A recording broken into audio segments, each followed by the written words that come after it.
421 Do not attempt to use a Catachan barking toad catapult. So apparently there's this thing called a Catachan barking toad. It is the most poisonous creature in the galaxy. Bar none.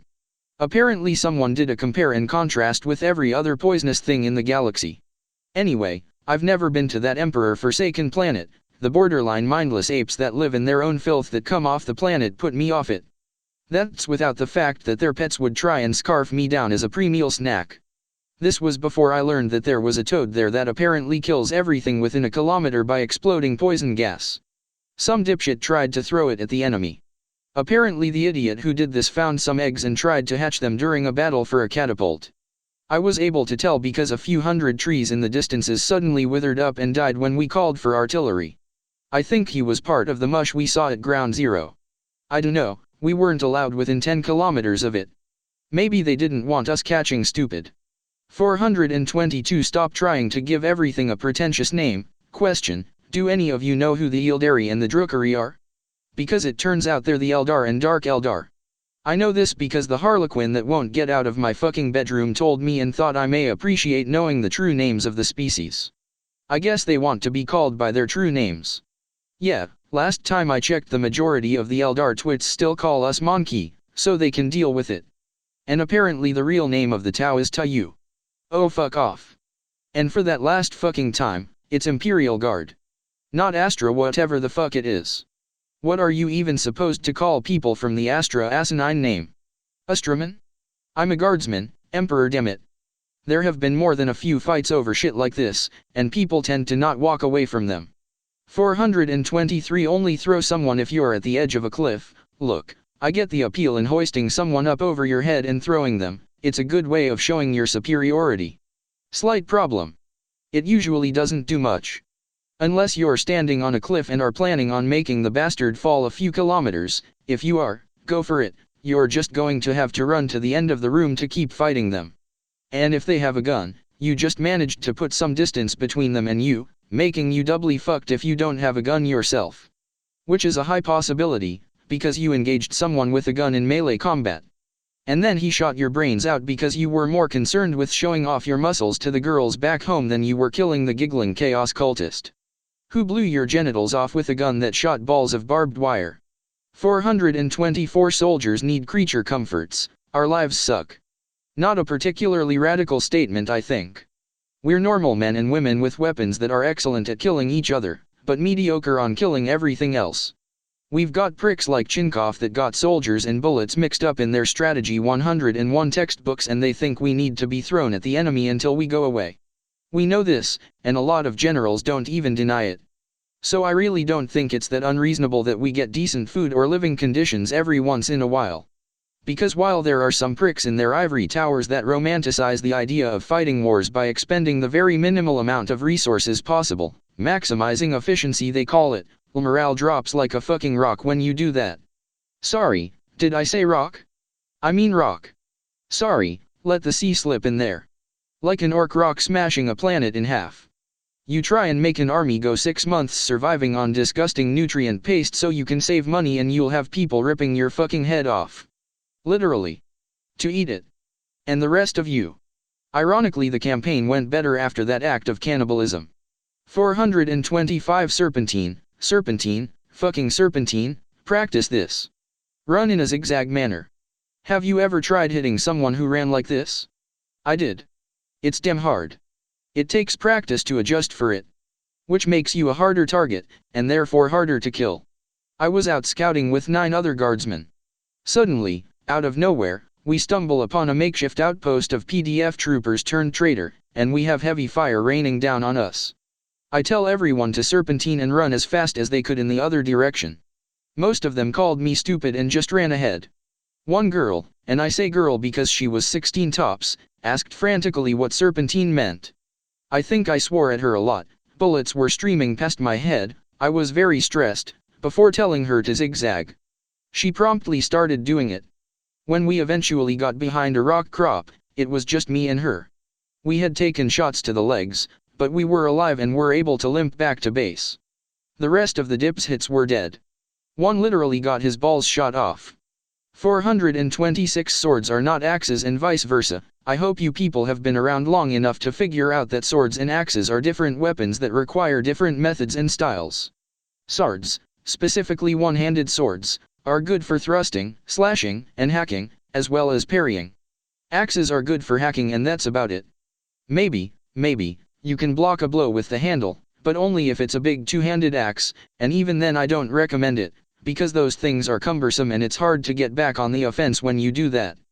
But with a one-handed axe. Emperor help me. Saw someone try to deflect a sword blow with a hatchet once. Lost her hand. You know what the worst part was? She thought her form was just bad. So she picked it up with her other hand. Same fucking thing happened again. 427 severed limbs are not cybernetics. Guardsmen lose body parts all the time, I know that too well. Here's the thing though. You need actual replacements for it. I know that if you lose a part and have it stitched back on quickly enough by someone who knows what they're doing, you'll be fine. Couple of important factors though. It needs to be your part, and it needs to be soon and by a professional. You cannot hack a arm off of a week-old corpse and try and sew it onto your stump. Do you know how many diseases you can catch from doing that? I do. Zamora fucking counted them all. And this is without getting into when people try and do it for legs, ears, eyes and other parts. I've seen every last fucking one of these. Emperor help me. 428 account for varying levels of gravity. For obvious reasons, when humanity settled the stars tens of thousands of years ago, they mostly stuck to planets that were of similar size to Holy Terra. Mostly. There are some rather heavy planets out there, that's how we got Ogren, bless those idiots. We also have rather light words, and they're kind of a pain in the ass. I've seen guardsmen blown off their feet because they tried to use heavy weaponry on those kinds of planets. Hell, my wife was pushed back by her heavy bolter until she dug her feet into the ground. But she adjusted. Not the idiot who saw her, tried to dive for cover, and ended up bowling right into a line of orcs. Yeah. 1-3 him so he splattered. On the peak of a mountain. 429 use proper numbers. Okay, when I'm getting information saying that I'm getting XCIX soldiers sent to reinforce the garrison I'm holding, I don't know what the fuck it means. Is this a blue blood thing? I know families who have utterly stopped giving a shit like to use the same name for their kids every fucking generation so they can get bigger and more impressive sounding suffixes, but come on. We have perfectly good numbers, we don't need to resort to whatever the hell that is. One planet that was recently rediscovered tried to petition the Imperium for help with this, and no one had any idea what they were asking for, with there being a lot of miscalculations that lead from everything from 1,000 men being sent to fight an entire army of Tau, to 1,000,000 different dildos being sent all over the planet when they just wanted a handful.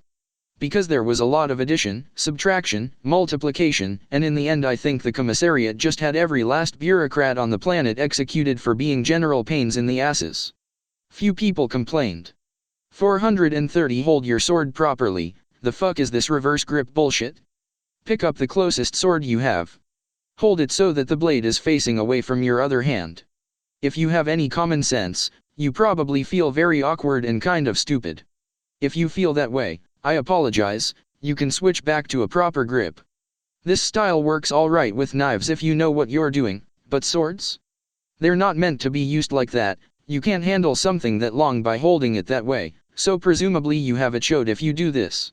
There is nothing more pathetic than an idiot kid picking up a power sword, trying to be cool, and accidentally dropping it and cutting his own foot off because he tried to make the galaxy's most awkward stab before causing himself to bleed to death. 431 blunt weapons on things twice your size are a waste of time. See, I'm of the opinion that swords are better than most blunt weapons. Unless you're a space marine of course. It's just the fundamentals of how they work. A warhammer is designed to crush bone and snap necks. Well, question. Have you ever tried to snap the neck of an orc? It kind of takes a while, along with multiple goes. And just forget about making chest shots with those things. You'll be lucky if you can even make them take a step back. And I'm talking about heavy blunt weapons. This is without getting into the type of people that try to smack a knob on the head with a wooden club. The knob honestly didn't realize he had been hit, and the angry lady had to yell and swear at him to explain what had happened. He politely thanked her. Then pounded her into paste. 432 If you attack Holy Terra, your life is over. This is very much not a first-hand experience. I very much doubt that I'll ever be in the same system as Holy Terra. But you serve long enough, you meet people who have distant relatives who are pilgrims to Holy Terra, and those relatives have a lot of stories to share. A group of radicals tried to force their way through Eternity Gate, full of piss and vinegar about how they would be the true saviors of humanity, acting like they were invincible. That was 50 years ago. They are still being tortured to death. I'd feel sorry for them, but to be honest, if I were to ever meet the hollowed-out shell of whatever's left of them, I'd probably just ask, what the fuck did you expect to happen? 433 Try and live a life where you can exist if you are not a victim. Most of you are probably confused senseless by this. That's a good thing, hold on to that, if means you have something going on in your life. There's a lot of general shitiness going on out there, and a lot of people are getting the raw end of it. But some of the people who face this kind of hardship, who have to deal with blue bloods and corrupt planetary governors, they're the ones who kind of need an evil overlord to oppose. They dedicate their entire lives and base their personality on being the type of person that will stand up to so-and-so, making all the speeches, browbeating everyone who didn't want to be part of his stupid and suicidal rebellion, that kind of stuff. The governor he was rebelling against was somewhat corrupt, and the planet's populace was smart enough to remain loyal to the Imperium, so we didn't have to put them down. But here's the thing. This guy? He couldn't adapt. He was the revolutionary, the one who stood up. He was the victim. Once there was no oppressor around, people started to realize his assholish behavior wasn't something they had ever really liked, and now they had no reason to tolerate it. He kind of got executed when it turned out he was planning a second revolution so that he could feel like the underdog again. You know, he could have come to me and asked me to be the big oppressive imperial soldier in order to make his balls feel big. I could have shot him in the head and saved everyone else some trouble. 434 Don't play poker with orcs. I hate you people sometimes. I feel like with some of you, when your parents told you not to talk to strangers, the first thing you did was walk up to the creepy old bearded man in his van that had free candy on the side. And then went back to him the next day. Orcs, it seems, have finally mastered the art of poker. To be fair, it makes sense.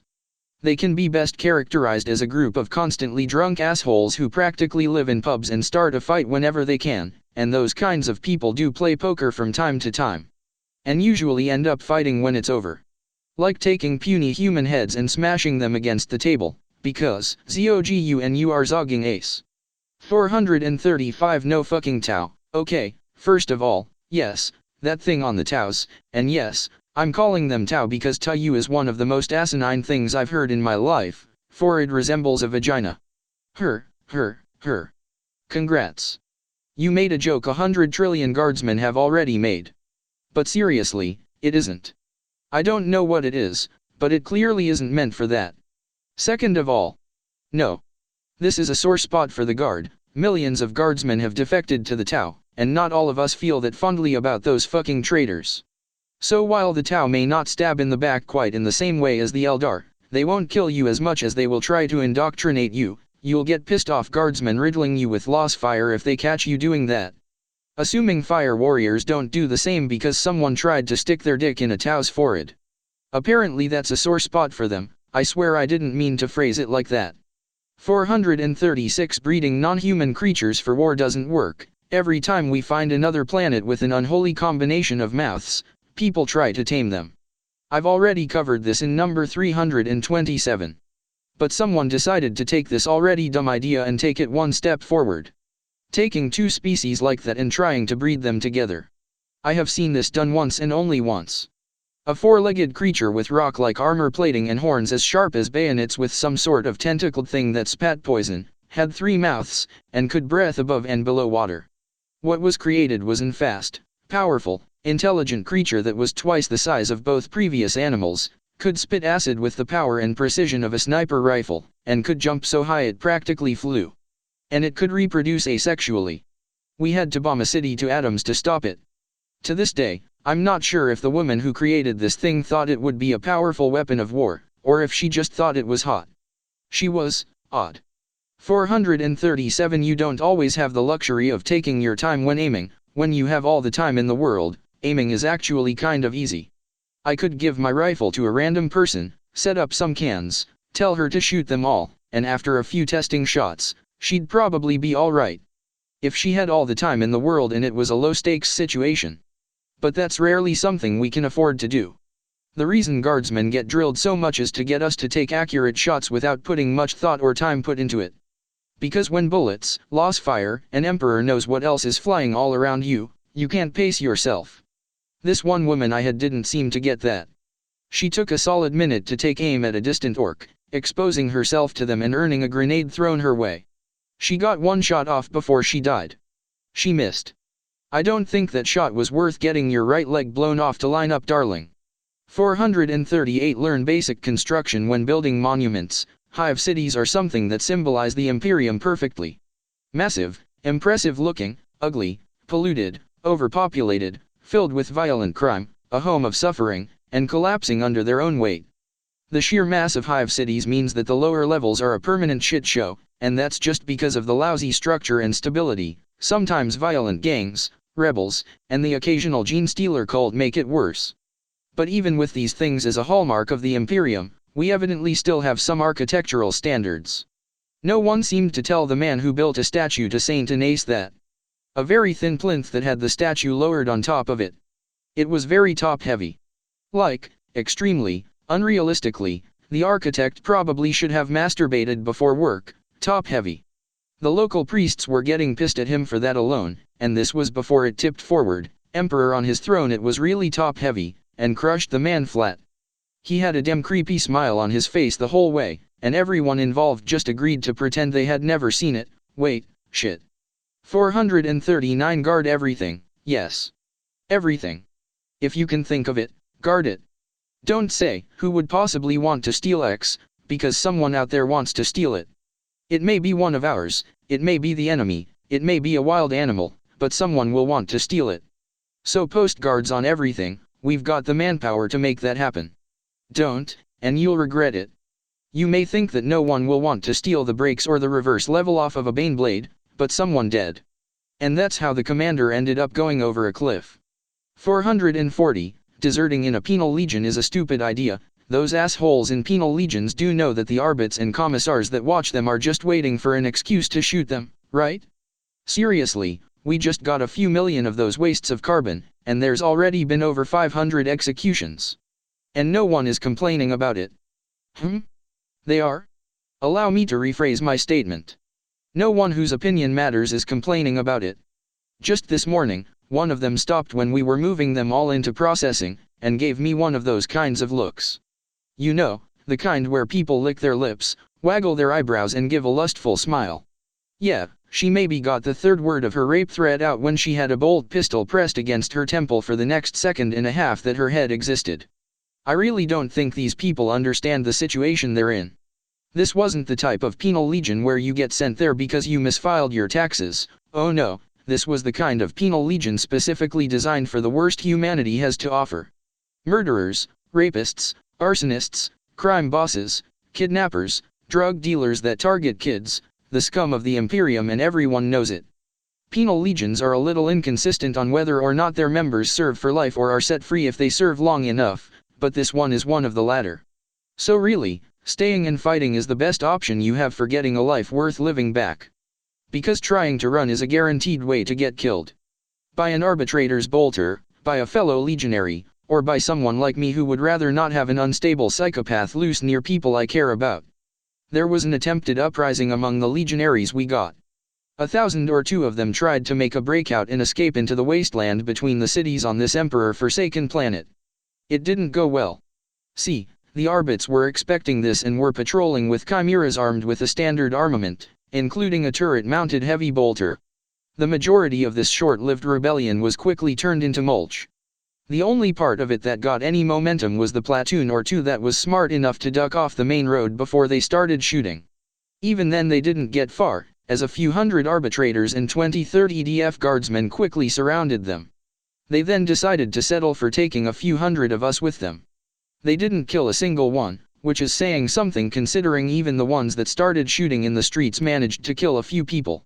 But, to be fair, there was an unexpected development. I'm pretty sure I shouldn't talk about it in this book, sorry. Needless to say though, I didn't see this coming. Also, Please note, I've included 2 chapters with this entry but 420 is missing. This is not a misprint. 420 needs some retooling. I've been sitting on it for some time but I'm stuck. But the rest of the last chapter was good, so I released it with 420 missing so that you could all see the rest of it and not have to wait for me.